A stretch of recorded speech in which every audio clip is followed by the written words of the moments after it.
නමෝ තස්ස භගවතු අරහතෝ සම්මා සම්බුද්දස්ස. නමෝ තස්ස භගවතු අරහතෝ සම්මා සම්බුද්දස්ස. නමෝ තස්ස භගවතු අරහතෝ සම්මා සම්බුද්දස්ස. ලෝකවාසී සියලුම මහා සංඝරත්නයන් අවසරයි. ශ්‍රද්ධා සම්පන්න බෞද්ධ පින්වතුනි, අපි සියලු දෙනාම දන් දීලා ඒ වගේම දානය කියන එක පිළිබඳව හොඳින් අවබෝධයක් තියෙනවා. පින්වතුනි, තථාගත දේශනාව තුළ මේ දානය කියන එක අපි කල්පනා කරොත්, කතා කරොත්, අපි හැමදෙනාම දීමනාව පිළිබඳව කල්පනා කරොත් මේ වෙසක් පොසොන් කියන කාලේ අපිට ඉතාමත් වැදගත් වෙනවා. නම් පින්වතුනි, අපි හැමදෙනාම කුසල් සිද්ධ කරගන්න, ඒ වගේම පින් සිද්ධ කරගන්න යොහුසුළු වෙනවා. එහෙම බලද්දී කල්පනා කරන්න, තථාගත බුදුහාමුදුරුවෝ ගාවට ඇවිල්ලා බුදුරජාණන් වහන්සේගෙන් එක පුද්ගලයෙක් බුදුහාමුදුරුවන්ගෙන් ප්‍රශ්නයක් අහනවා. ඒ තමයි බුදුහාමුදුරුවන්ගෙන් අහනවා, කෙනෙක් සැපවත් වෙන්න, ඒ වගේම කෙනෙක් දුප්පත් වෙන්න, ඒ වගේම කෙනෙක් නිරෝගී වෙන්න, කෙනෙක් රෝගී වෙන්න හේතුව. තථාගත බුදුහාමුදුරුවෝ පෙන්වා දුන්න පින්වතුනි, චුල්ල කම්ම පුත්‍රයාට චුන්න කම්බාන පුත්‍ර සූත්‍රයේදී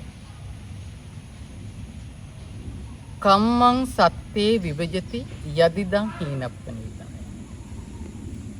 මේ බර ධර්ම කාරණා තුලින්, ධර්ම ගාථා තුලින් කියන්නේ තු ඔබ අප මම දැකපු පොඩි කතාවක් අපි කල්පනා කරලා බලමු.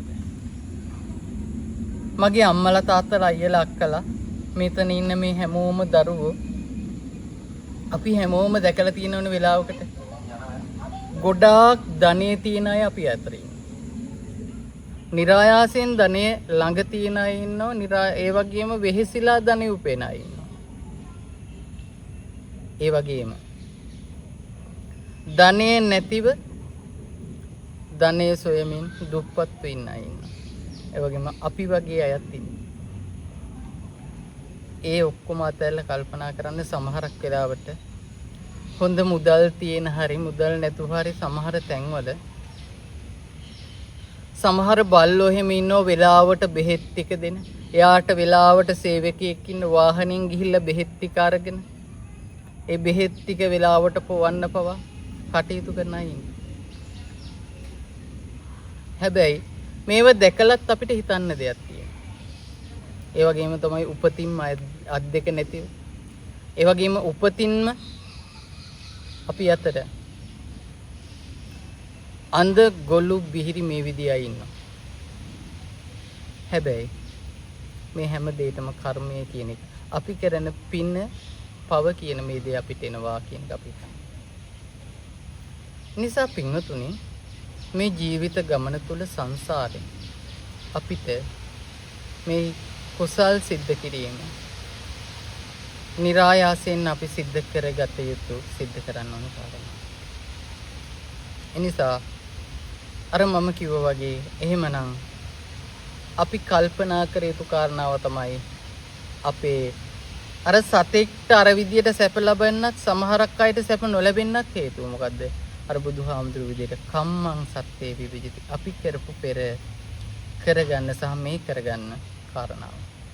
පින්වතුනි, අපේ බණ පොතේ බුදුහාමුදුරු පෙන්වා දීපු කතාවක් තියෙනවා. ඒ තමයි කුසල් රජතුමාගේ රාජමාලිගාවේ දවසක් සිඳුවීමක් සිද්ධ වෙනවා. මේ සිඳුවීම මොකද්ද? කොසල් රජතුමාට දාව අග්‍ර මහේසිකාවකට බිරිඳෙක් ඉපදෙනවා. එදාම කොසල් රජතුමාගේ සේවිකාවකටත් බිනි දිහේ. පින්වතුනි මේක ආරංචි වෙච්ච කොසල් රජතුමා ඒ සතුටට සමග මේ දරුවන් දෙන්නම එකම කාමරයක ඇති දෙඩි කරන්න නියම කරනවා. හැබැයි අපිට කියන්න ඕනේ නෑනේ පින්වතුනි. රාජ කුමාරයෙක්ට තියෙන සැපත් සේවිකාවකගේ දරුවෙක්ට තියෙන සැපත්. කුමාරයා රත්තරන් තොටිල්ලක නැලවෙද්දී අර සේවිකාවගේ දරුවෝ පැදුරක නැලවෙන. දවසක් කිරිමව්වරුන් මේ දරුවන්ට කිරි ලබා දීමට මේ දරුවන්ගේ සුව දුක් බලන්න යනකොට මේ අලුත් ඉපදිච්ච දරුවෝ දෙන්න මොනවදෝ කතා කරනවද? මේක රාජ මහා මාත්‍යවරු මේ හැම දිනාම බලලා බුදුහාමුදුරුවෝට මේ ප්‍රශ්න දෙනවා. පින්වතුනි බුදුරජාණන් වහන්සේ බලලා පෙන්වා දෙනවා මේ දෙන්න ආත්ම 500කට ආත්ම ගණනකට එහා ස්වාමීන් වහන්සේලා දෙනමක් වෙලා හිටියා. මේ ස්වාමීන් වහන්සේලා දෙනම වතාවත් දෙකක් සමාදන්. අර රාජකුමාරයා වෙච්ච හාමුදුරුවෝ බත්තක් ගේවත සමාදන් වෙද්දී අර සේවිකාවගේ දරුවෝ වෙච්ච හාමුදුරුවෝ පටම සාරාණීයවත සමාදන්. හැබැයි මේ දෙනම කටයුතු කරද්දී අර බත්තක් ගේවත සමාදන් වෙච්ච හාමුදුරුවෝ දානීය පිළිබඳව වතාවත පිළිබඳව මේ හාමුදුරුවන්ට කිව්වට එයා බණ භාවනා කුසලයේ පිළිබඳව විතරක් සිද්ධ. පින්වතුනි ආත්ම ගණන් මේ දෙන්න සංසාර ගමනේ ඇවිද්දා. ඒ ඇවිදිද්දි දෙවියෙක් වුණත් අර පටම සාරාණීයවත සමාදන් වෙච්ච හාමුදුරුවෝ දෙවියෙක් වුණත් අල්පේශාක්ක දෙවියෙක් වෙද්දී බත්තක් ගේවත සමාදන් වෙච්ච හාමුදුරුවෝ මහේසාක්ක බවට. මේ බත්තක් ගේවත සමාදන් වෙච්ච හාමුදුරුවෝ බණ භාවනා විතරක් නෙවෙයි එන ආගන්තුක හාමුදුරුවන්ලාට සත්කාර සම්මාන තමන් පිණ්ඩපාතේ කරලා රෝගී වෙච්ච හාමුදුරුවන් වහන්සේලාට කැඳ ටික දාන්නේ ටික ආගන්තුක ස්වාමීන් වහන්සේලාට ගිලම්පස ටික මේ සියල්ල සිද්ධ කරමින් බණ භාවනා සිද්ධ කරා. එනම් පින්වතුනි ඒ සිද්ධ කරලා අවසාන ආත්ම භාවයේ අර විදියට ඉපදිලා බුදුහාමුදුරුවෝ දැකලා රාජ්‍ය දරුවෙක් බවට බත්තක් ගේවත සමාදන් වෙච්ච හාමුදුරුවෝ උපත්ති ලැබද්දී පඨම සාරාණීයවත සමාදන් වෙච්ච හාමුදුරුවෝ උනේ අර 16 කිරි දරුවෙක්. එහෙනම් පින්වතුනි දානය සීලය භාවනාව කියන මේ තුනම අපි සිද්ධ කරන්න ඕනේ. අද සමාජයේ සමහරක් හිතනවා මම භාවනා කරලම නිවන් දකි. එහෙමත් නැත්නම් මම දන් දීලම නිවන් දකි. මම සිල් රැකලම. මේක එකක් කරලා විතරක් මේ බුද්ධ ශාසනය අපිට නිවන් දකින්න බෑ.